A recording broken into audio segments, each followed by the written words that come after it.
Hello and welcome to Interactive Distractions, episode number 494. My name is Chris Ferricchio, and I am here with Jason A. Stryker. It's that easy. It was that easy. Hopefully, we have not forgotten anything, but we're going to find out here in a couple minutes. And Geoff Chorney. Oh, what up, guys? Today, we got some distractions and a little bit of news for you. But first, I think we're going to go around and see if there's anything going on. But I don't think there's. Is it just me today? I think so. Yeah, nothing's happening over here. Okay. First and foremost, guys, no spoilers on the election. I haven't watched it yet, so I'm going to watch it tonight. I promise. Okay, we're not talking about that, Jason. We're not. I'm sorry. Yeah. I'm sorry. Let's go. So we're coming to the end of the year. I got a couple things real quick. Coming to the end of the year, and I have like 11 days left for a vacation time. So I sent a message to my director, and I'm like, hey, I just want to let you know I've got 11 days off left, and I don't want to take weeks off just to take weeks off. So I'm just going to not come in on Mondays and Fridays. Is that cool? And he's like, sure. So I have at most 3-day work weeks for the rest of the year. Nice. So that feels pretty good. And then there's like the week of Thanksgiving, I'll have a 2-day work week, but I still have 2 teams to direct. So we'll see how that goes. But other thing I wanted to mention is that I had I wanted to give I mean, she doesn't listen to the show, but express my amazing pride in my daughter. So Jason knows, I'm not sure, Geoff, if you and I have really had this conversation, but my daughter has pretty extreme social anxiety. To the point of if she meets someone that she's never met before, and especially if it's an adult, completely shuts down. Like she just will not talk. At one point, she wouldn't even talk to us. So she's getting older, so she's growing out of some of it. She has a therapist, and she had a therapist that she really liked. And then that therapist had to go somewhere else, but now they're back. So she's back to the therapist that she really likes. Cool. But she's doing a lot of like part of what she's doing to try and get out of this like funk is some of her extracurriculars. So she was doing figure skating for a while. She's actually learning to ice skate. And she loves that. And now she's taking Taekwondo with me. So it's she's been doing it for a few weeks now. And it's been hit or miss, because she's getting put, and when she was real small, we tried karate with her at the dojo that I was a member of for almost a decade. And she did okay at first, but that's when we started recognizing the social anxiety from her. That's when the shutting down began. So she was only in there for a couple of months, and then we had to pull her out. So this is kind of going back to kind of what started it all. Yeah. And it's been baby steps, like, and like the Taekwondo school that we're a part of is super cool about it. Like they haven't charged us for a single session for her. Like it's been, we're just testing it out, see if she's going to work, because we want to help her out. So they've been really cool about it. And she at the first class that she went to, she did shut down when we got to like the sparring part, because she was afraid she was going to get hurt. Sure. Okay. She's 12. She's actually going to the teens and adults class with me, and it's a bunch of the black belts are there's like half the class is black belts, and so she's a little concerned about that. But and so it's been progressive steps. So they said you can sit out of sparring, you don't have to spar, and until you're ready. And then we had a moment on Wednesday where she shut down, and she doesn't even know why. Ass? Oh, okay. No, she had a moment and she didn't know why. And she went off to the side, and I ended up sitting with her for about half the class. But Friday, she participated in the entire class, including sparring, but she was sparring specifically with the master's wife. And she enjoyed herself so much. Like she did everything from front to back. And we celebrated by taking her out to ice cream afterwards and everything. So it was just kind of one of those things. It was a really, really good moment for her and I together, and it was super cool. So just wanted to share that. Very cool. I'm super that's awesome. super proud of her. Super proud of her. It's super good to hear something positive. Thank you for that. Dude, Jason, since the last time you saw her, she's made so many big strides, man. She's made she has like I talked about ice skating. She started her fourth ice skating class. So she's in basic 4 right now. And this was actually a point of drama recently. So not this past Saturday. Well, I guess today is Saturday. So not today, but last week on Saturday, she had her first class, and she kind of shut down, and the teacher told her to go, take a break. And when she came off and explained to me what was going on, she said she didn't feel comfortable with the teacher. And, this is her 4th class, and this is the first time she's done this. And I went to her and I talked to the teacher afterwards, and I'm like, okay, so I wasn't going to go into this, but now I'm already started. She got about halfway through the class, and then she came off, she talks to me about it, and she's like, I don't feel comfortable with this teacher. Kids are falling down, and she's not even checking to see if they're okay. She's not really explaining what to do. She's just kind of doing it and expecting us to just do it based on what she's doing, and that kind of thing. And after the class, I went back to her and I said, so I want to give you just kind of heads up of what happened. She's diagnosed, severe social anxiety, and this is what she saw. And I explained to her what she said to me. And the teacher immediately went to, well, for situations like that, we have private classes. So if you want to have to look into that, like not even willing to move no empathy on shit, at all. Right? Yeah. None at all. No empathy at all. Definitely didn't vote the same way I did. But it was just at that point, like, because Alora and I had talked about, well, I'm going to talk to her. Let's come back on next Saturday. We'll give it one more try. And if you still don't feel comfortable, we'll figure it out. But after talking to that woman, I was like, no, we're good. I'm going to switch to Mondays. And we had to, so the class, the basic 4 is either on Saturday or there's 2 classes on Mondays. So now we're back on the Monday class. She went in, immediately started talking to the instructor, brand new person. She had never worked with him before.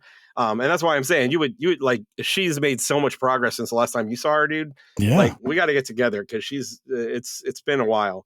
But she's doing really, really well. I'm super happy. Open up around like Lisa and I, but with Griffin, she's great too. Like, she takes to Griffin really, really well. So Griffin's like one of her favorite people.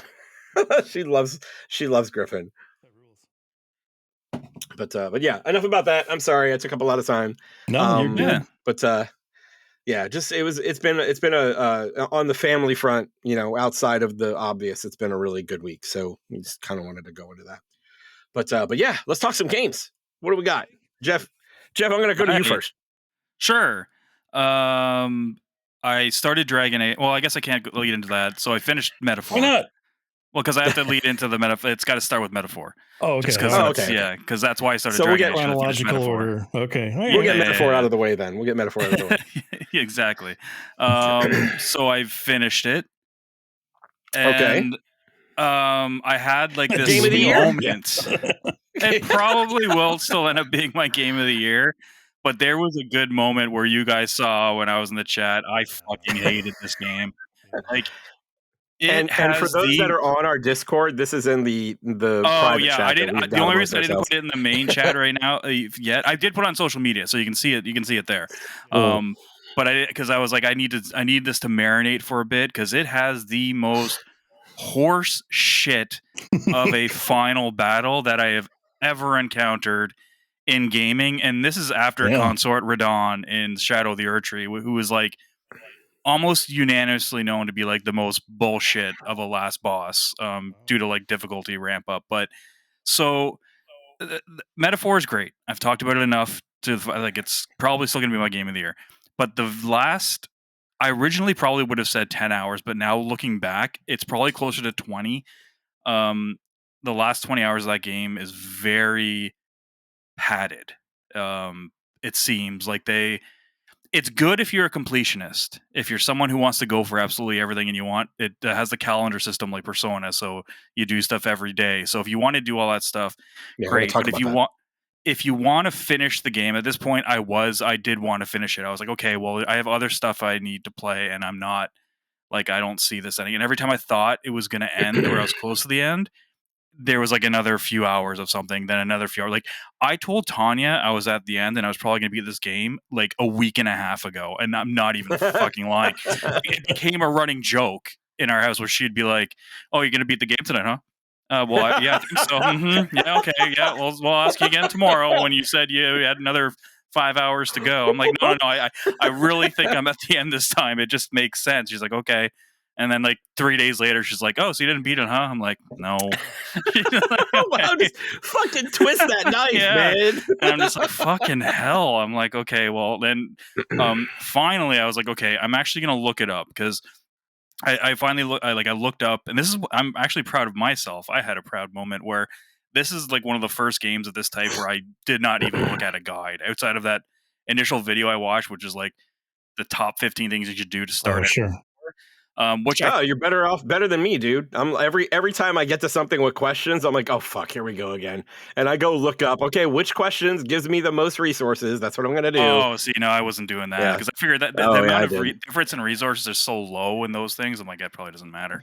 And well, it's less about the resources, like when it comes to the relationships and stuff, and it's more about the virtues. Like when I'm doing something that deals with the virtues, like 6 or something, if you get like that. Yeah, exactly. So, gotcha. Like when did you do any of the debates? Yes, I did some of the debates. Yeah. Yeah, so I look up all the debates because those are too valuable for me to miss. So no, you get so many opportunities towards like this 20-hour stretch where you're gonna get virtues up without a fucking problem. Like, you're gonna max. Did you max all yours out? Problem. Oh yeah, yeah, for sure. I didn't max out. Did you master in debating? I master debate all the time. Yes. Twice sometimes, depending on how I'm feeling. But yes, and material. Yes. So where was I going? Where we went off? We went off a little bit of a tangent. You said you didn't look up anything. I didn't look up anything, which probably was kind of to my detriment, because I'll get into some thing towards the end. Yeah, maybe. Yeah. Okay. So then you get to like the last dungeon, and for the last, I would say, 8 hours of the game, any kind of dungeon is kind of like a repeat dungeon that I was kind of doing, like, or whatever. And I would just run past enemies just to get it done with, just because I wanted to get to the end, and that's fine or whatever. And the last dungeon, I kind of did the same thing, but the last dungeon gets you to do something that a lot of Japanese developed games have you do, and it's one of my biggest pet peeves. I don't want to repeat it just at this moment, just because I guess it could be taken as a spoiler, but I have complained about this mechanic like throughout the history of doing this podcast. But I'll let you guys know after, and people who have done this probably know what I'm talking about. So I got through that part, and then I'm going to like the final battle, and it pretty much locks you out. Oh, sorry, another thing. As I'm doing this dungeon part, I had to keep, for anyone who doesn't know, if you run out of MP in the game, you have to rest to get it back. And MP is what you use to basically use all of your spells. And you have to leave the dungeon. You have to leave the dungeon and rest. Yes. So I would be running back to the entrance and doing this constantly to get my MP back. And then randomly I found out, if you talk to a character who's in the area, who's one of your companions, he sells you the item that gives you MP, and he sells an infinite number of them. What? Yeah. So it's not the big ones. Neris. Oh, really? Yeah. So he not during the game, only in this end part. That's the only time he does it. So I realized like I could buy a shitload of them and just pop these in between the battles I was doing to get my MP back. But I didn't know this until literally I was going into the final battle. So that was about, no word of a lie, probably about 3 hours to 4 hours. Well, probably about 3 hours wasted of going back to the entrance every single time. Well, maybe not, probably more like 45 minutes of the actual going back and forth. But anyway, so you go to the final battle, and he just clapped my cheeks over and over. And I was like, what the fuck? Hold like, on, I which thought cheeks? All of them. My All of them. bottom cheeks. Yes. Pretty much all of them. And he has the most bullshit attacks where it feels like the game is cheating, where like it's a roll of the dice whether I do something good, but he can just fuck me when he feels like it. And so this happened for about, I'd say I gave it about 4 or 5 chances, which people might be like, well, that doesn't seem like that much. But how quickly he was wiping my team, I was like, I am not making a dent. So I did actually go to a guy and be like, okay, well, what's a strategy here? So I tried to do the strategy, but I couldn't really do the strategy to where it said, because I didn't have enough people upgraded with archetypes. I could take the skills that were really required to do them in the order that you would have to do to make it easier. And the game does give you a shitload of those hero light things, Chris. They give you like whatever. But I was just they're using them. I was basically just fucking around with them. They're items that give archetypes experience, so you can level up your archetypes without using them. Yes, exactly. And without like fighting and stuff like that. And you get a shit ton of them. Like, I'm not going to lie. Like I had like 87 of the 1,000 ones at some point or whatever. But I was just kind of like trying to max out archetypes that I wasn't really using just because I had them, which probably wasn't a great idea. But anyway, so I couldn't do that. So I eventually said, fuck it. I'm turning it on story mode, because I was already playing on easy. And this is the first time where this difficulty spike was like I didn't really die at a boss, or harder bosses that got me close to being wiped, but I never actually did wipe, and this was just insane. So I dropped it to story mode. It was still fucking hard. Then I started to do the auto battle. You know how you can do like the auto battling thing? And I just watched that. And when you put on story mode, you can't die. So if your team wipes, your entire team resurrects and gets all the MP back. And you continue on right where you died. But the problem is, super the fucking Geoff mode. I like it. It was, but it still wasn't super the fucking Geoff mode enough, because the boss would still hit so hard sometimes that you'd have to do that again and again and again. And sometimes the characters weren't doing what I would normally tell them to do. And I'd be like, why is it not doing this? So eventually I kind of took control here and there where I could, which was for the better, because I started doing actually damage and stuff. And it's one of those bosses in RPGs where it gets you in that hole where it'll wipe out 2 or 3 of your party. And then you can use revive potions or spells, but they're probably going to drop anyway. Exactly. Yeah. So like the next time he attacks, but the thing is, the game knows that it's on easy, so it's not trying to really kill you right away when I wanted it to. Like I was like, okay, just resurrect my entire team, give me all my MP back, so let's continue on full power again. But then all the dice rolls behind the scene seemed to go in my favor on defense. So he wasn't wiping me out. I'm like, just do it. Like I would not even have I would have my character waste a turn. I'd be like, okay, this is going to be it. So there's so much time wasted doing that. Anyway, 3.5 hours or 3 hours go by finally, and I finally beat the fucking boss. Yeah, I finally beat it, because I was not going to bed until I'm like, I'm not going to go to bed angry. That's something I never want to do. Dude, I don't even have a whole lot of 3-hour gaming sessions anymore. Never go to bed angry. Dude, it wasn't going to be a are you emotion shaming right now, Jason? No, I'm commiserating. I wasn't going to have that long of a session, but just because I needed to keep going. And then the second I beat him, I just like, you know what? There's a pause in the gameplay, and then I just put it in quick resume or whatever, and was like, I'll finish this up tomorrow, because I'm sure it's going to be like a 2-hour cutscene, because of the way this game goes. Is that's usually what happens after a major thing happens. Oh yeah, I'll get to that. And then and then that's when I went right to Discord. Was like, this fucking horse shit, the horse shit that's ever horse shitted. And then the next morning I did watch the end cutscene, which was long. It wasn't not even close to the longest in the game, but it ends really well. I really, really like the ending. And I can't, as much as I hated that last sequence, in the last like 15 to 20 hours, when you want to just get to the end is fucking, it just drags.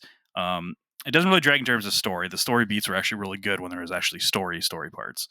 But I still it's still a fantastic game, and I did love it. But that boss, man, and there's people telling me like they beat it in like way less hours, or the last boss is hard, but you just kind of have to grind it out. That's where I should have probably read the guide earlier on good builds for synergy, because I suck at building, and that game is all about synergy with abilities and magic and powers. And what I thought was good and what was working up to that point was not working at all.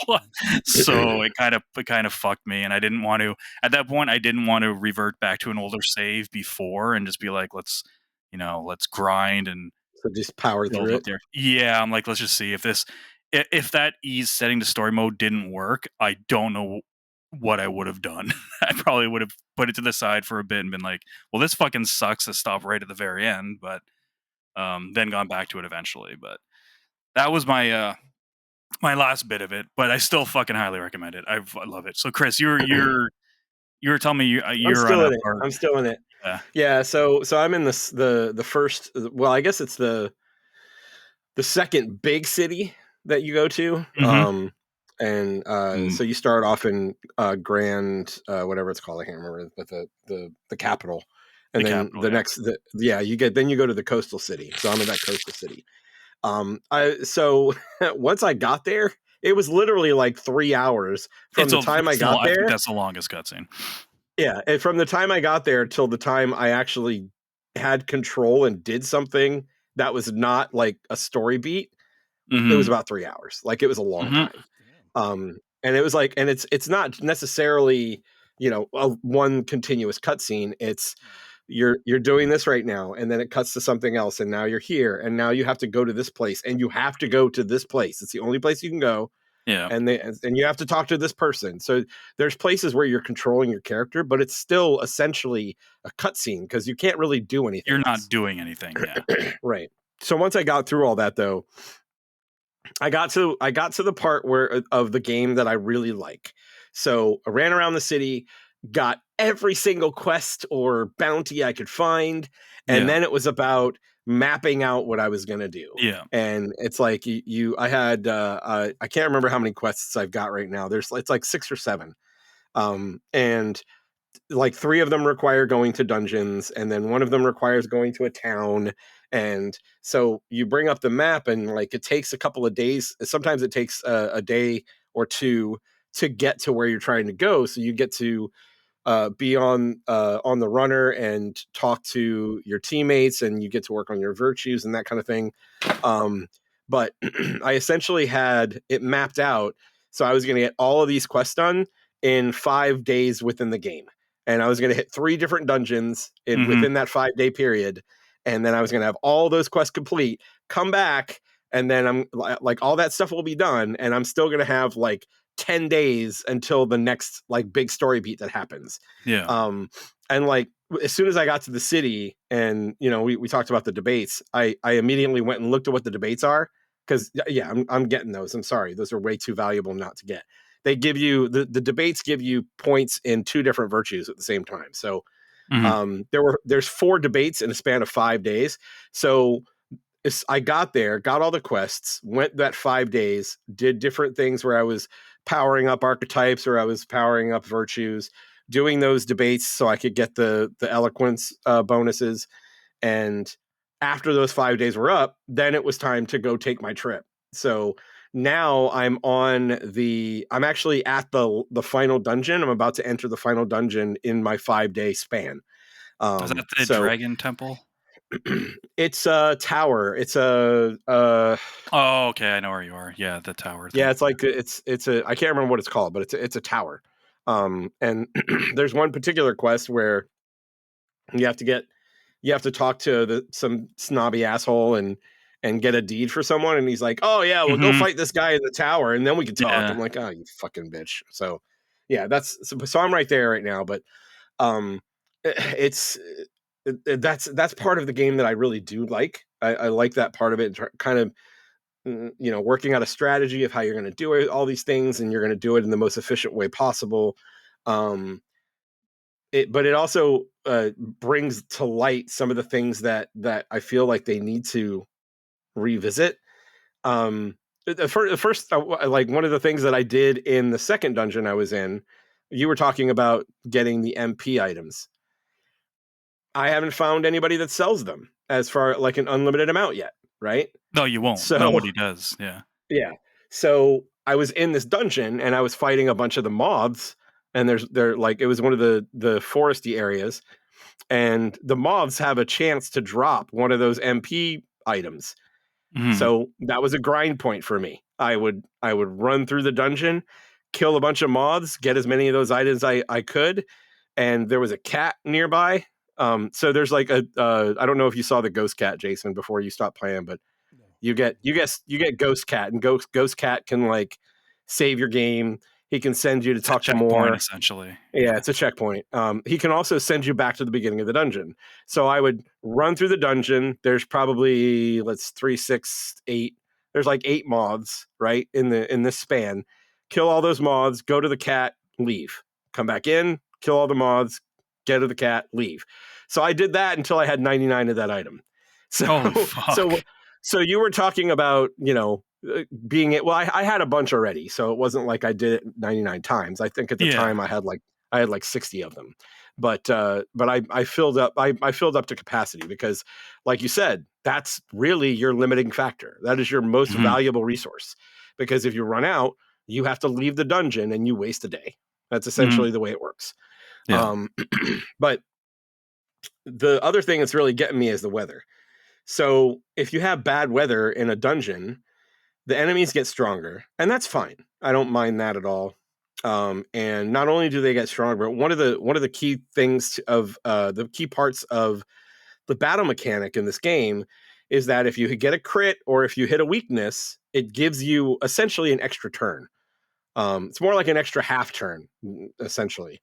If it's storming, if there's a storm going on, you don't get that.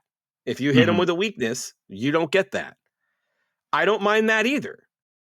My problem is when the enemies hit me with a weakness, they still get it. Yeah. That's bad.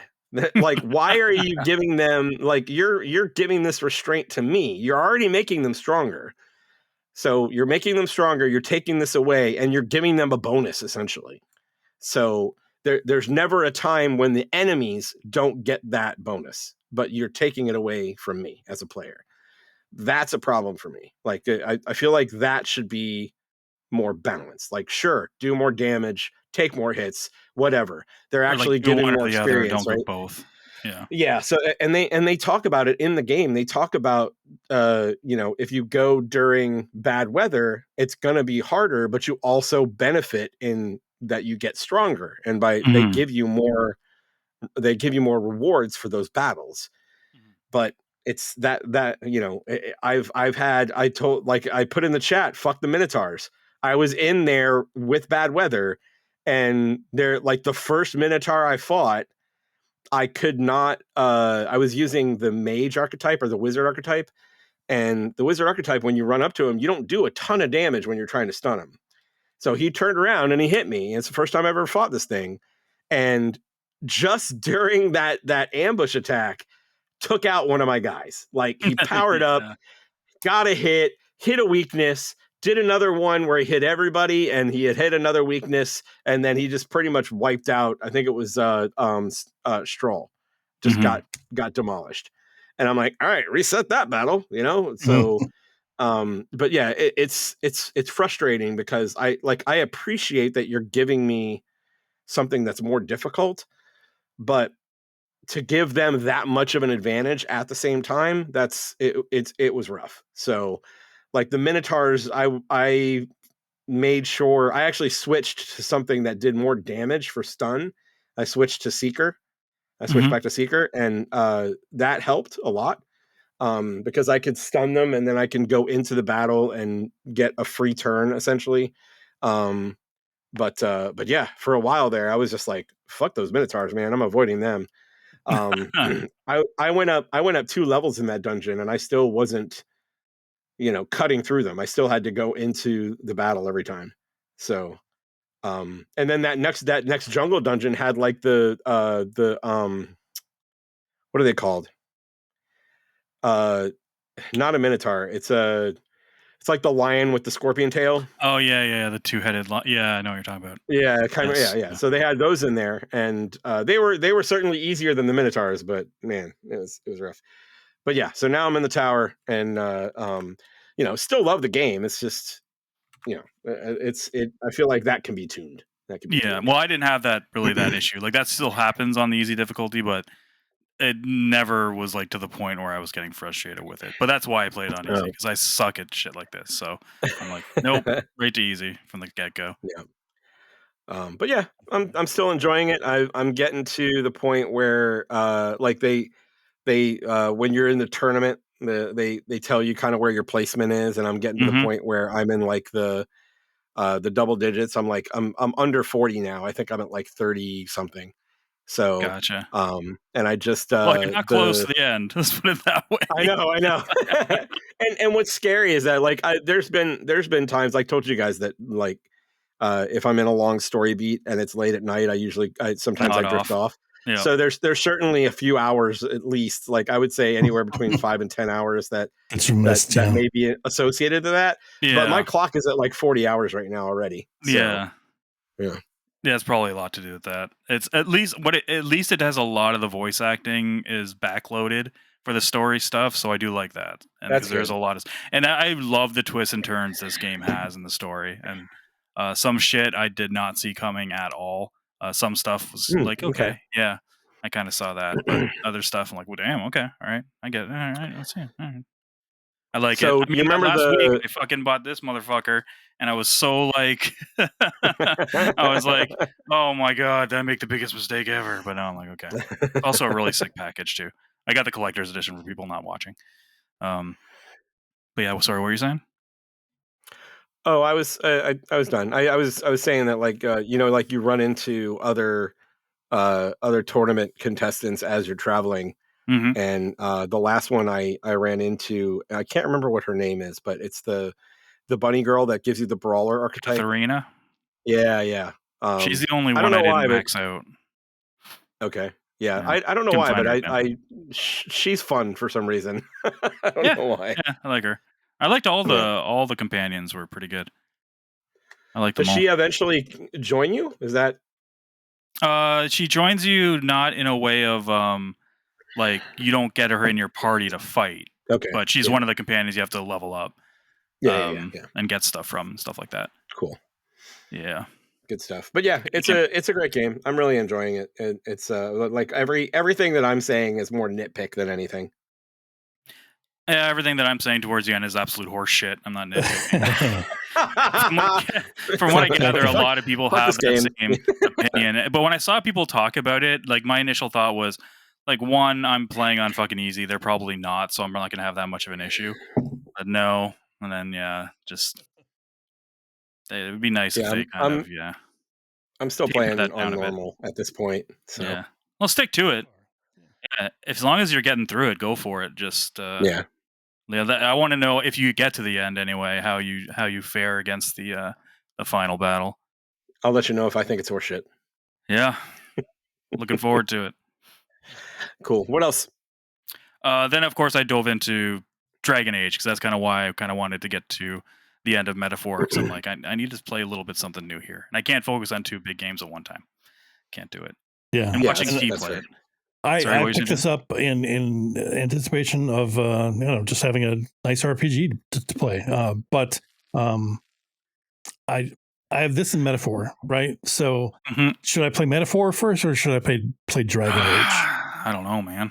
See, the thing is, like, I think I'm going to spoil myself if I play Metaphor before Dragon Age.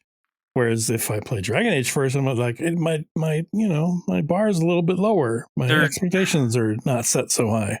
Depends how you look at it. I mean, they're 2 totally different games. Yeah, they seem totally different. Yeah. The only thing like that you really spoil is the Metaphor has much better writing. That's basically it. Really? Okay. Gameplay wise, I'd say Dragon Age is way more up your alley for sure. Okay. It's action. It's an action RPG. It is not. It plays a lot like Guardians of the Galaxy. If either of you guys played that game. So you Yes. play. Yeah. You're controlling the main character, your character, and then you're also controlling your companions that you take out with you. Does it bring up To wheels for you? Like You can if you want to. You can I've hold seen LB wheels.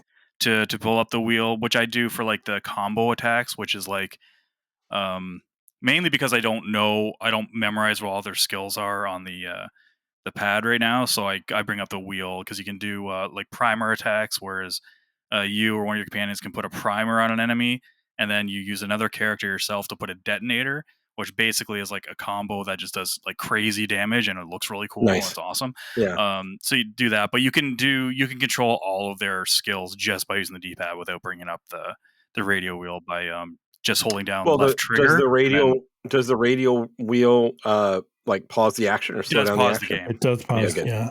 Yeah, Yeah. it All totally right. pauses the game. So like the So quick wheel, it's Mass Effect-y Yeah, yeah, pretty in much. that way. gotcha.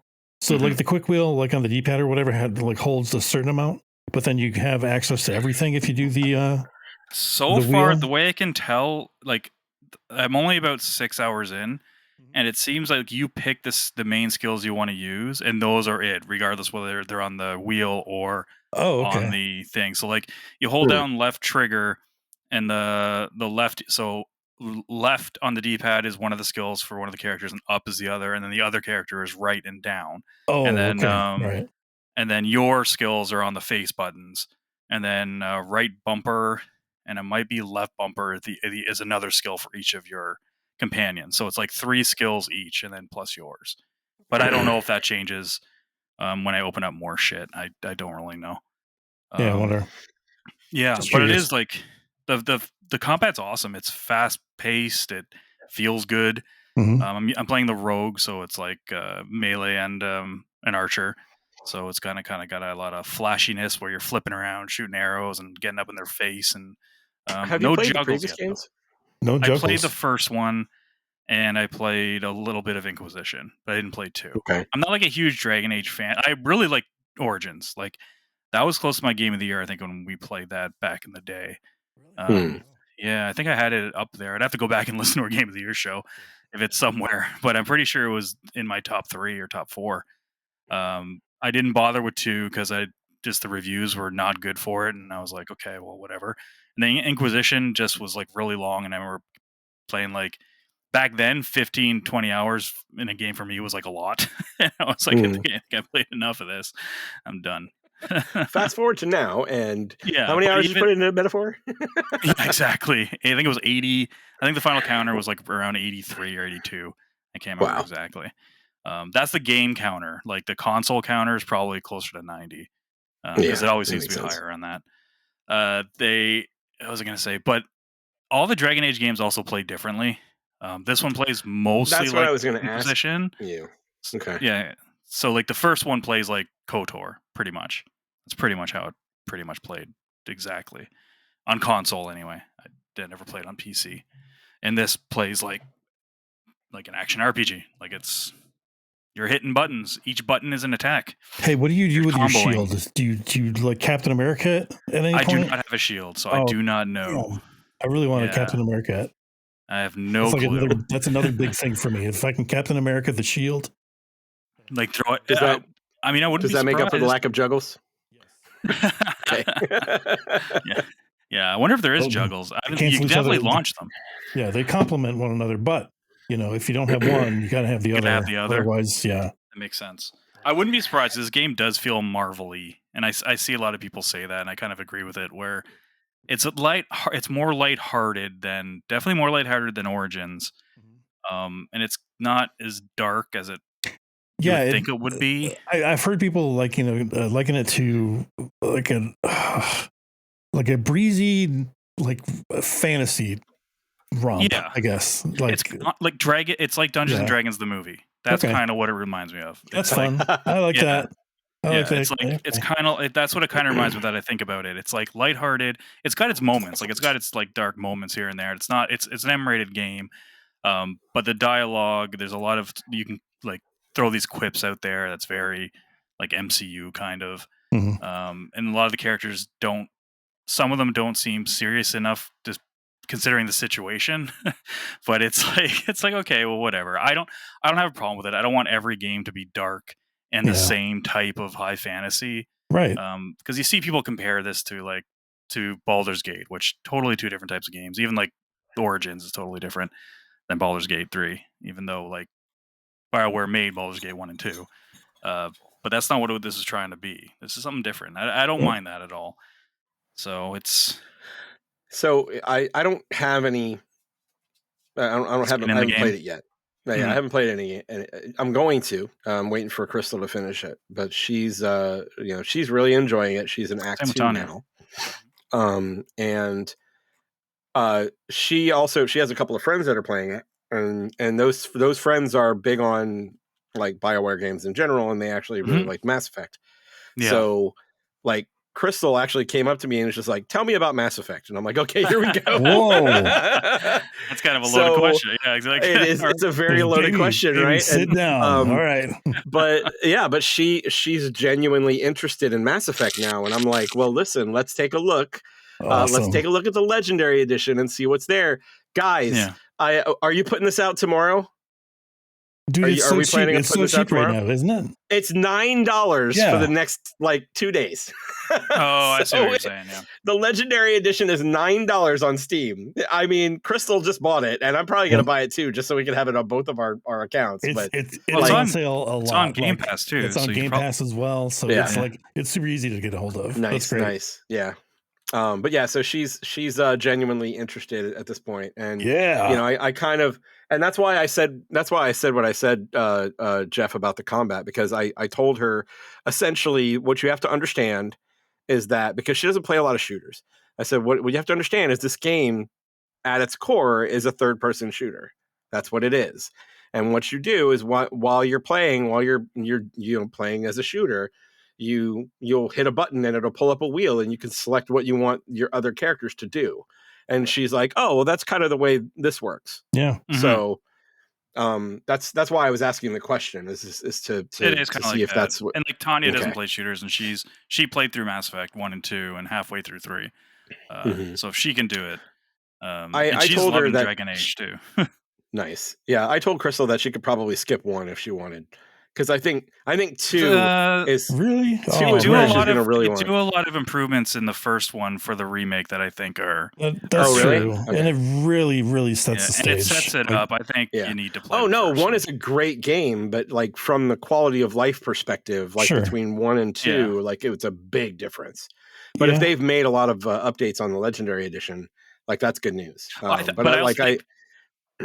lot of 2, the improvements came in the combat, and if Crystal doesn't play a lot of shooters, I don't think that's going to bother her that much, because it might be better to play the first one first because it's not so accurate with the shooting. It's more of like not a rolling of the dice, but it's not as like tight feeling. You know what I mean? Like it's not as twitchy as 2 and 3 are.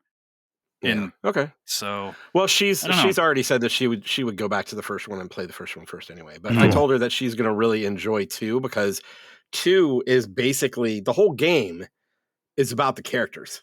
Like the entire game is the characters essentially. And I said, so that's you're gonna enjoy that, because there's a lot of really good, well developed characters in there. There's some that you're gonna hate as well, but they're there. Who do you think she's gonna take to? Who do I think she's gonna take to? Yeah. Oh God, that's a good question. I honestly think in the first one she'll probably take to Liara. And then, oh man, I'm trying to remember all the characters. It's been a while. Tali, Garrus, Ashley. I think she'll like Garrus, but everybody likes Garrus. Yeah, I mean, everybody likes Garrus, but some people really like Garrus. I don't think she's gonna really like. I don't think at that point. Caden, but I'm trying to think of the people in the first one. Yeah, so am I. I'm actually Rex. Looking at Rex is awesome. Yeah. Rex is great. And so far, like Dragon Age is very much kind of like Mass Effect 2, and that seems to be the main part of the game too. Is you're going to gather your team, your companions. Yeah, that seems to be what I'm doing right now.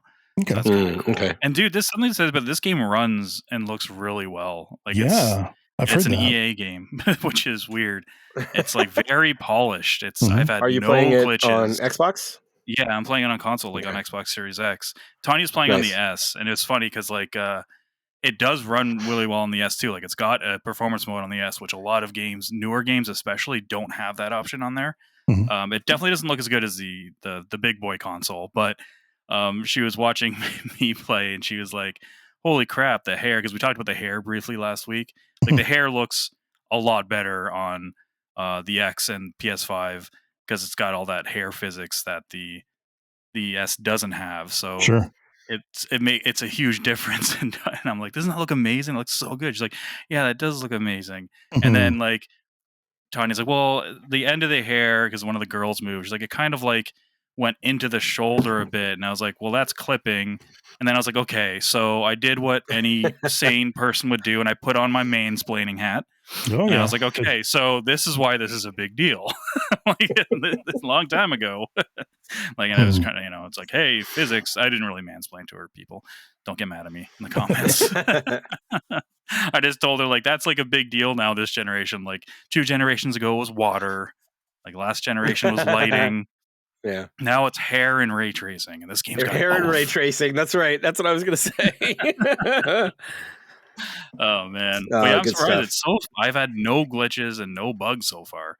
Again, only 5 hours. Now it's gonna crash on you as soon as you load it up. That's what's gonna happen. It's gotten rave reviews on the PC side from Digital Foundry, so nice. That is something. Yeah. And I do see the discourse out there about some of the content or whatever, but I don't care about that stuff. I'm like, you can throw that stuff in there, political or not. It's not affecting my life in a negative way whatsoever. Yeah, we talked about that. Yeah, oh no, like, they go by they. Oh. Yeah, I'm like, who gives a shit? I mean, is it like I've seen the cutscene like on YouTube or on videos. I mean, like it does come off as kind of cringy, but it's like not because of the subject matter, just because of the way the scene is done. It's like whatever, but it's not hurting anyone, and it doesn't like it's like who cares? It's not. It's a fantasy world, people. It's like they can do whatever they want. These that's right. Races, the Canary, are not real. They don't go by any like specific like code or anything of like whatever. They can do whatever they want. But anyway, yeah, it's fun. I like it so far. I'm surprisingly liking it a lot more. I was kind of worried about the writing, and so far the writing hasn't stood out as being terrible. It's just been adequate and sometimes really good. Like some of the characters, like Varix and some of the characters from like the other Dragon Age games and stuff, they're really, really well done. So far, they're good. Yeah, give me a lighthearted romp. Let's do it. Lighthearted, exactly. It's fun. I've been smiling the entire time playing it. So nice. Gotta say something. And I want to throw my shield, but maybe you can. Maybe I'll boot up the warrior class and see, because I know Andy from Kind of Funny. He's using the warrior class, and he said it's his favorite class to play. All right. So he was talking about shield shenanigans. So see, maybe that could be it. Okay, I'm in. Yeah, very cool. Good stuff. I'm looking forward. I had something else to say. Eventually. I can't remember. Whatever. Oh, the only other thing. Oh, sorry, I remember what it was now. One thing I hate about it, and this isn't just a thing about the game, it's about a lot of games these days. It's one of the worst offenders for them telling you how to do a puzzle the second you see the puzzle. Sure. Like, you walk in the door and the hit thing pops up. It's not even a hit. Like the character just straight up fucking tells you. I remember Aloy got a lot of shit for that in Forbidden West, and it literally makes it seem like Aloy takes a year to tell you compared to the characters in this. You'll immediately see like a crystal and be like, oh, there's a crystal that probably opens the door over there. I'm like, I haven't even seen the door yet. Like I don't need like fuck. And then you'll go to like another area. It's like, oh, there's 2 of those crystals. You probably need 2 for that door. I'm like, son of a bitch. I'm like, what door? It's like the game knew I had to drop metaphor to like story mode. And it was like, hey, baby, that's how you do this. Well, I mean, they're on the same console, right? Well, yeah, it's true. It's probably reading it. Exactly. Hold on. Let me check out this guy's metaphor save. Oh, he beat it on story mode. Okay. Yeah. Let's dumb shit down for like the first phase. Like, this is numpty. But yeah, that's annoying. I hope they update that or patch some of that, like make it less quick. At least give me are other people talking about it? Like that part of the game? Yeah. Yeah, I've seen some other people mirror Because those that's what statements as happened well. with Horizon, right? Like Horizon, people were getting tired of And Aloy. that's Like, why they did it. dude, Yeah. as soon as there's something on the ground, it's like every time she picks something up, so and they went back and they adjusted it. I mean, it still wasn't perfect, but it was certainly better than it was. Yeah, there's a case to be made for having that sort of thing. Like I kind for of appreciate it stuff, because I'm like I either can't see it or I'm like I just don't want to think right now. I hate the puzzles. Just tell me so I'm not wasting my fucking time. These aren't puzzles though. They're like They're literally like any gamer who's played a game like ever would immediately know what to do. Would know to pick up the crystal and use it on the door. It's the equivalent of saying like use the left analog stick to move. It's like that. That's how egregious it is. It's just like a puzzle I get because you try calling, you're like, fuck this. Is there a way to get through this puzzle? This is literally move a crystal like from the right to across the bridge where there's a fucking vacant spot for a crystal that's not there. It's like move this crystal over there. It's probably going to there's a crystal shaped spot on the ground. Exactly. I'm just like, oh my god! Like games like that like this is like they can tone it down, but a game like fucking Scorn, which was like the most obtuse puzzles fucking ever, I'm like that needed some kind of hints thing. But yeah. Also, Scorn is Scorn, so Scorn. Anyway, that's Dragon Age. I'll probably put a lot more time into it tomorrow and over the weekend. Nice. We have Monday off. It's a holiday for us here. Oh, nice. Yeah, same here. Well, what are you guys celebrating? It's our Remembrance Day, which is like Veterans Day, I guess, for you guys. Okay. Yeah, so, which is I believe what Monday is. Really? Oh, is it? Okay, yeah. Then I guess we share that one. Yeah. Yeah. November 11th is Veterans Day, I believe. Okay. Dang. Okay. All right. I'll take a day. Word. My busy schedule. Oh, you're busy. Is going to take your day off work. Nice. Anyone else play anything? I want to check out that Metal Slug. I know we talked about it briefly off here, but I want to. Yeah, I've been. Yeah, get that. I was surprised at that. I have it downloaded on Xbox because it's on Game Pass. So, nice. Maybe I'll just pull it down. Is it on Game Pass PC? Probably. Let's find out. Yes, that's what I was going to say. I want to say yes. Mass Effect on Game Pass PC, or is that Mass Effect? Probably is. Let me find that out too. I'm bringing up my Xbox app right now. So while you're doing that, I'm going to bring up one of the old Jason played this for 5 minutes. Yes. Games. I like these. This is Shadows of the Damned for the PC.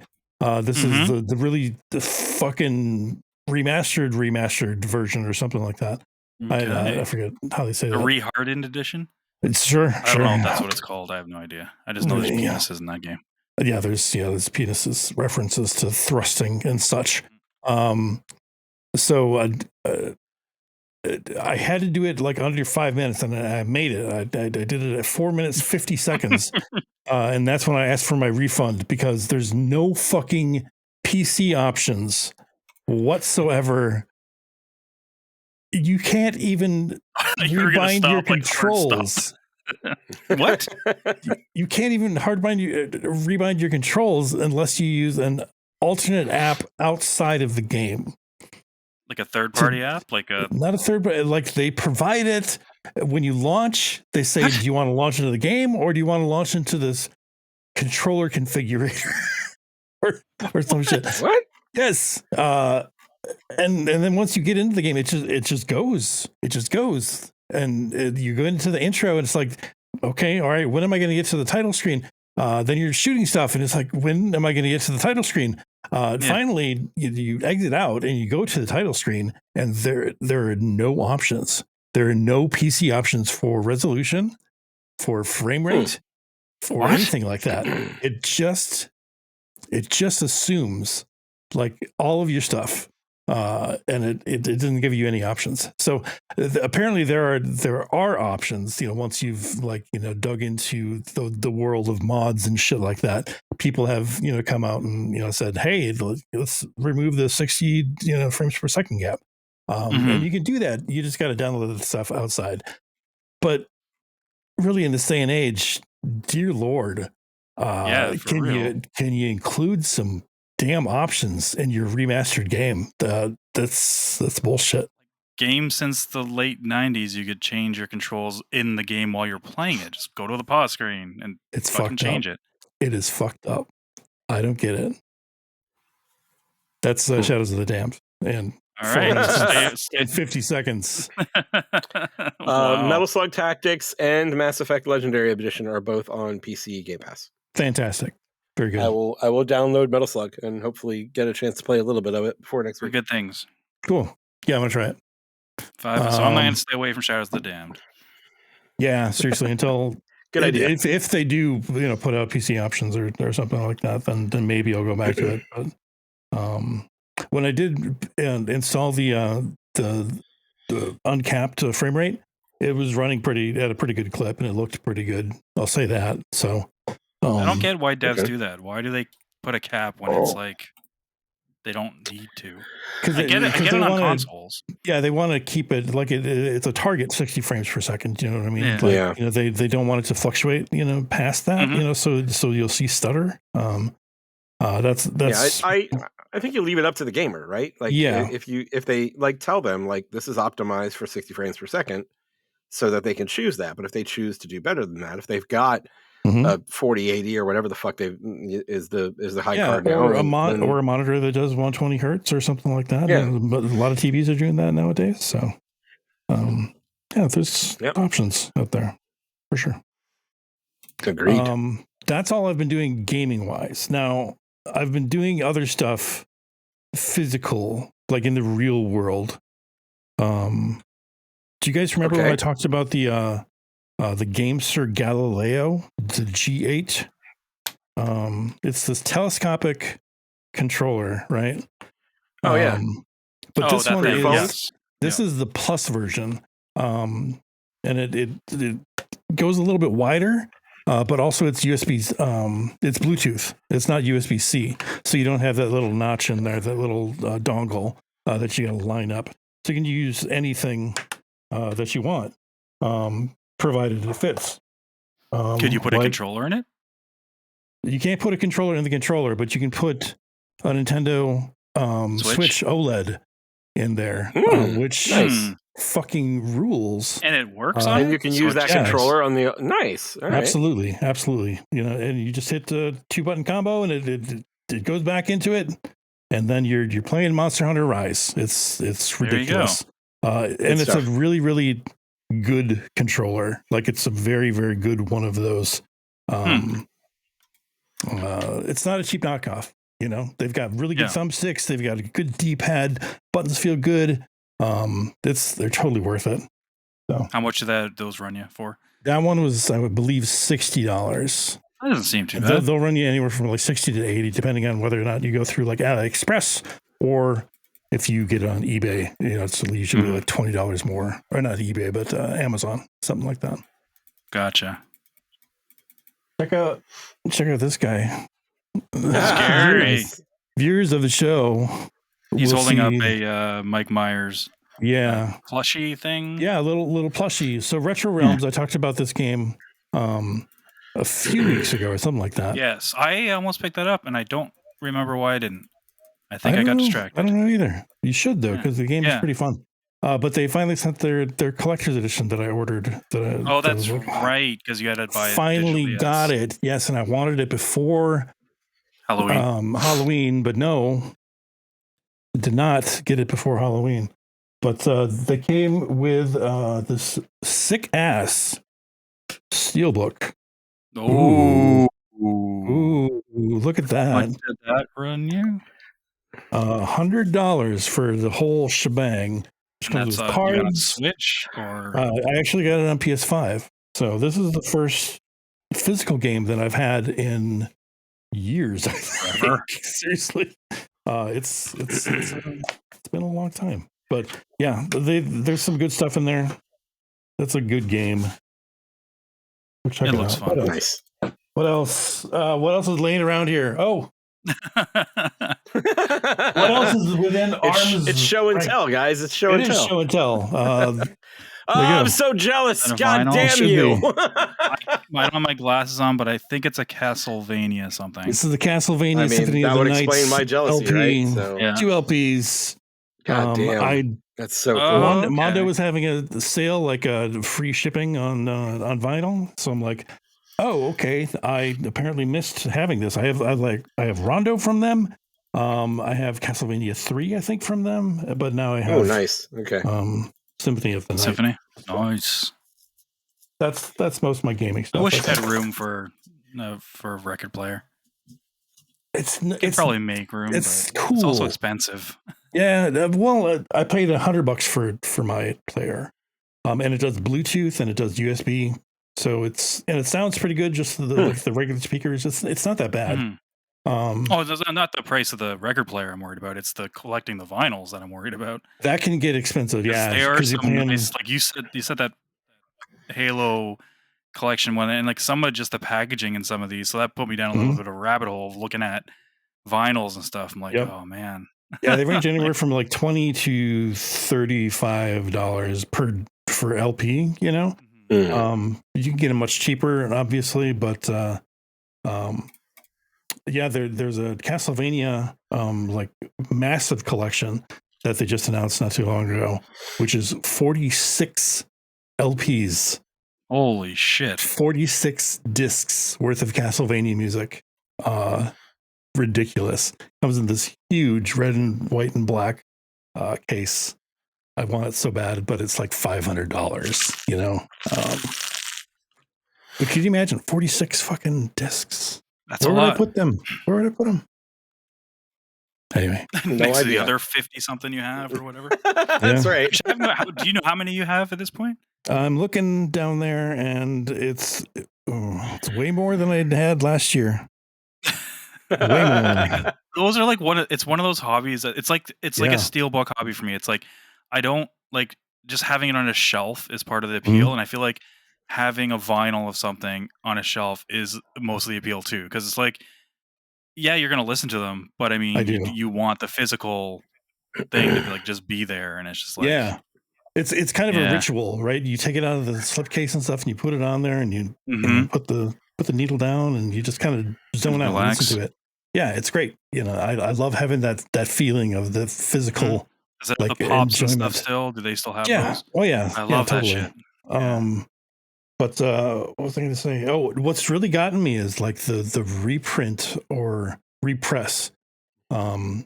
Because there's lots of stuff out there like the Castlevania Symphony of the Night that wasn't like around when I first started collecting. And then all of a sudden they come out with a repress, you know, reprint. And it's like, oh shit, I have to get this now because otherwise I'm going to miss out on it. And I've got to fucking get it, of course. Yeah. So, FOMO. yeah. It's FOMO pretty bad. So that's me in limited run games 100%. Like, dude, I fucking hate when Chris. Well, I'm thinking of getting that Metal Slug one now. I haven't even played the fucking game yet.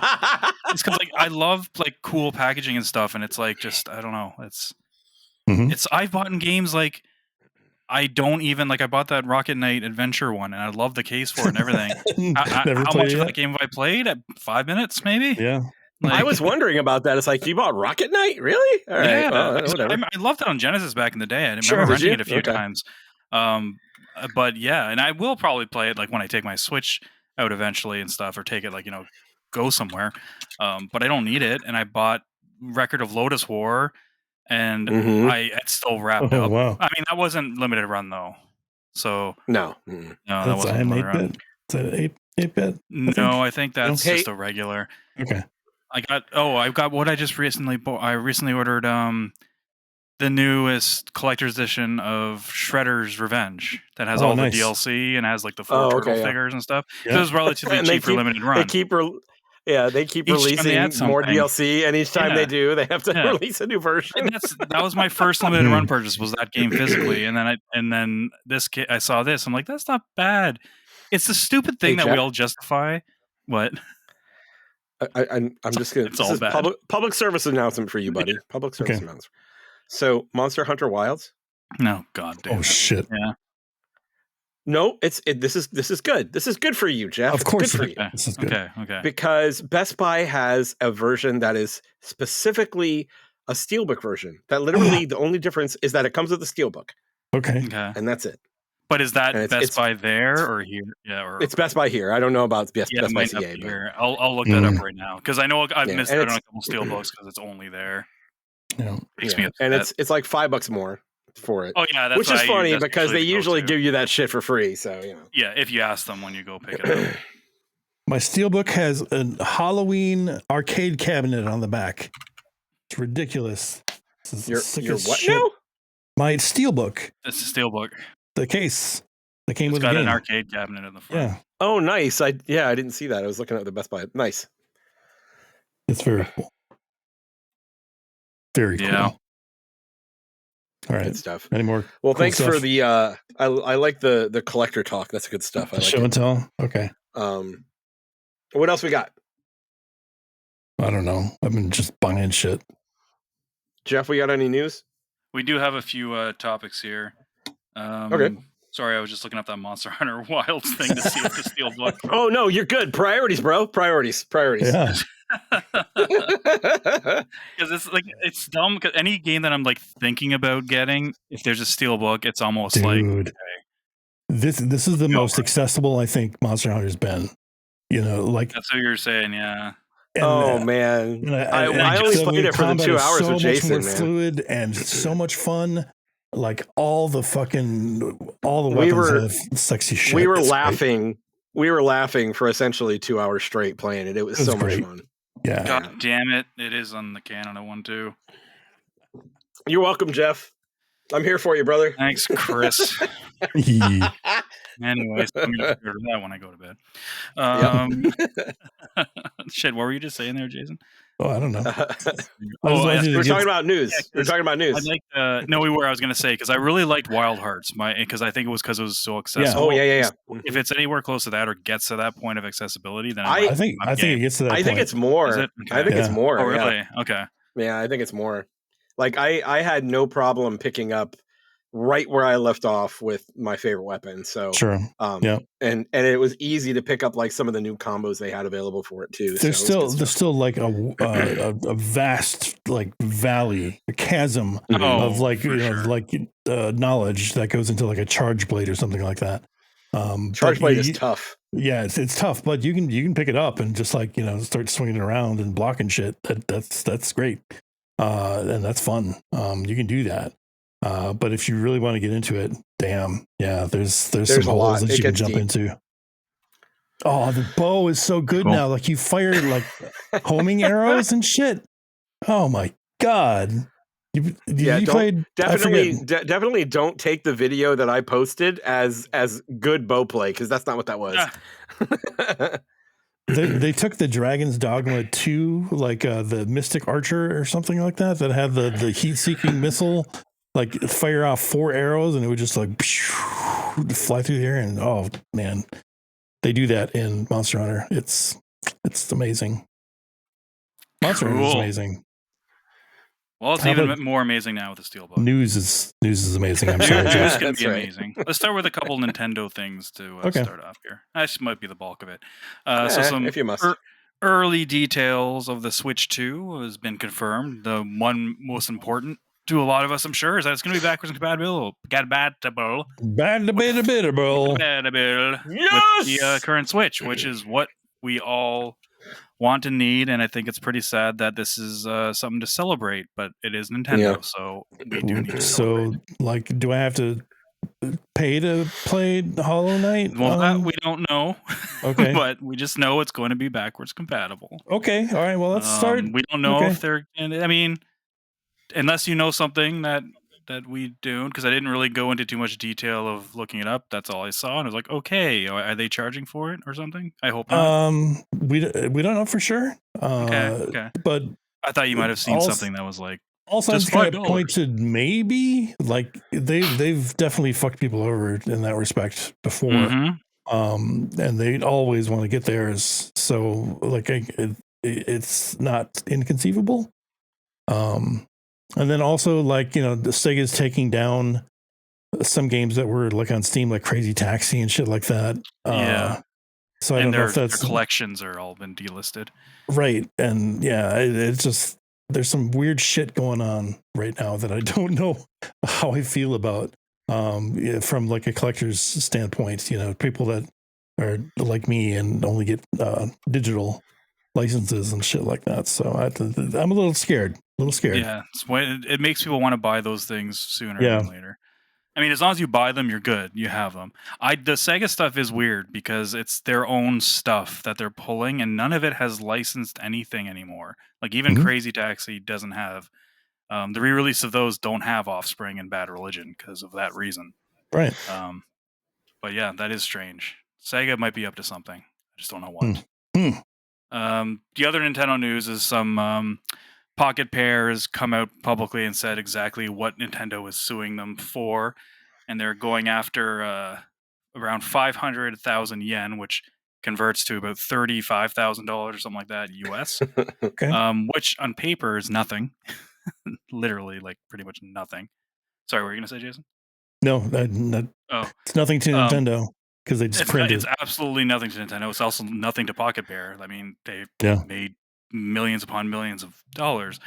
But the problem is, it's the injunction that Nintendo was really going for, and that would be the injunction on a patent that they have. And the patent that they're going after is basically the mechanic of capturing something and being able to ride them and such like that. But with guns? No. I don't know. Who knows exactly? This is the bad part, because yes, the money part isn't the problem, and there's a lot of discourse being like, "Oh, that's all Nintendo's like. They'll just pay them that."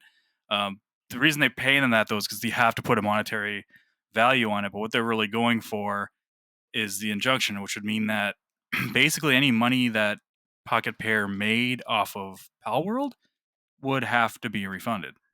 So, Oofta. and the game would probably would definitely be taken down because they wouldn't be able to sell it. So it's essentially would be killing the company more than anything. And and moving forward, if Nintendo wins this case, it makes it a lot easier for Nintendo to do this to any game publisher or developer that has a game with a mechanic similar to that. I know. We don't want Nintendo to win this this court case at all. You should not be able to put a patent on mechanics. That is just, look what it did for Warner Brothers and what's it called? The Nemesis system for. Oh, okay, yeah, for the Shadow. Yeah, it's such a cool mechanic. They put a patent on that, made it public like from the get-go, and no other game has done it. And they haven't even used it since then. So it's a mechanic that was really cool that literally no one's doing anything with because they have a patent on it. And that would wipe out a lot of shit and there's a lot of games like that have that mechanic, as far as I know. The catching stuff and that's the thing. It's like there are companies that could still use that mechanic. They would just have to pay Warner Brothers for the rights to use it. Yeah, the question is, has anybody even tried to do that? I don't know. That I have no idea. And Nintendo obviously doesn't want. Yeah. They don't really care about the monetary aspect. They just nobody asked Nintendo for anything. Believe me. Exactly. This reminds me of Nintendo, like back in the fucking 8-bit days when they tried to put a stranglehold on the industry by their seal of quality and then forcing developers to, if they put another game on another console, it has to also go on Nintendo. And if Nintendo doesn't agree with them putting a game on another console, they wouldn't let them put it on Nintendo, which basically handcuffed every developer at the time. They had to put stuff on Nintendo no matter what. And they called all the shots. And that's kind of what they're That's going also for what here. led to having like different shapes of cartridges. Yeah. Oh yeah, that as too, well. So and then that happened with the Genesis too. Like the Genesis, that's why EA's cartridges were different, because there was there was licensing. The yellow thing. Yeah, it all had to do with licensing and shit like that. That's why Konami had Ultra, that other Ultra brand, Ultra brand, all these publishers had different branding, just like because I think Nintendo had a rule where they can only put out a certain number of games per year or something like that. So that's how they got around it. Yeah, people read Console Wars. It's a really great book about that whole entire era, the Sega versus Nintendo. You're supposed to make that into a documentary. And that was years ago, so I wonder if that's still happening. Yeah, what happened with that? I don't know. What else? We talked about the Sega thing. Oh, this wasn't that big, but Death Stranding Shadow dropped on Xbox on Tuesday. Finally, just finally showed up for $20. But that's not the news. The news is apparently Kojima Productions bought back the rights to Death Stranding from Sony, so they own the IP now. crazy. Outright. So, which probably means Death Stranding 2 will also be multi-platform eventually. Probably not day one. That would make sense. But man, yeah, I wonder how that conversation went. Like, thank you so much for giving us all this money, initially to, fund the studio and fund this game and shit like that. But we want to make it our own and cut you guys out. So it's like, yeah, I don't know how that would go down. I think the only thing I can think of is because like OD, they signed that deal with Xbox for OD, and they're probably like, well, listen, like we signed this deal with Microsoft for OD, but I'm pretty sure that's known not to be exclusive. It's going to be timed exclusive.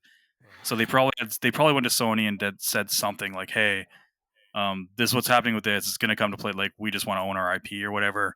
And just kind of leverage it that way. And Sony obviously didn't care because they sold it back, right? They could have just been like, no. Right. And it's, so I don't know. It is weird though, because it's technically published by Sony. I didn't buy it on Xbox because I didn't play it when I had it for free, and I'm not going to pay for it to not play it. So, but it does have this Sony interactive, like when you boot it up on Xbox. Oh yeah. Yeah. It's kind of weird. Always weird. That's never going to be not weird. Yeah. Times are a changing, man. That's exclusives might be going the way of the dodo. Outside of like some big ones, of course. Right. Like I don't think you'll obviously God of War on an Xbox or anything like that. Yeah, I don't think you'll see any of the Sony Direct Studios that are. Yeah. I wouldn't say ever. But not ever. I think, I think we'll see some. I think Helldivers will go across when they're that. When they're I would desperate. agree with that. Yeah, games as service games will. I mean, we already know Marathon is technically that's Sony. But yeah, that's it though. That's all the news worth talking about this week. All right, I think that's a show then, gents. What do you think? Yeah, think so. All right. I hope you guys enjoyed the show. Play Death Stranding. Did you guys play Death Stranding? I tried. I did not. No. Yeah. I made it to the Low Roar song that came out, and I'm looking over the Vista. It's like, this is a good song. And then the fell over face first and landed in a river and died probably. And throw any pee or poop bombs at anyone? No, never got that far. Yeah, I have it on PlayStation. Should I play it? I've had so many people say, trust me, you got to get a chance. It's really, really good. And this is coming from some people like I trust, but also I'm like, there's just some things I'm just like, I don't trust. And I don't know. Like I did try it. I'm not gonna. I think I still have it. I mean, I have it. I think I have it on digitally. I think it was available and I grabbed it. I think it was on something on PS Plus. I think right because that's the only reason you probably possibly have it because I never bought it. That's for sure. But I do have it on PlayStation 5. Yeah, cool. That was a good song. Thank you guys for listening. Hope you enjoyed the show. If you did, please tell a few friends about us. Like, subscribe, and comment on the YouTube post. All of those things help us. And thank you. You can check us out on Discord. To get to our Discord, you can go to interactivedistractions.com. That will lead you to our link tree, and everything about us is there. All that shit. So until next time, my name is Chris. I'm Jason. I'm Geoff. Play your games, and we'll talk to you next week. And I'm Chris.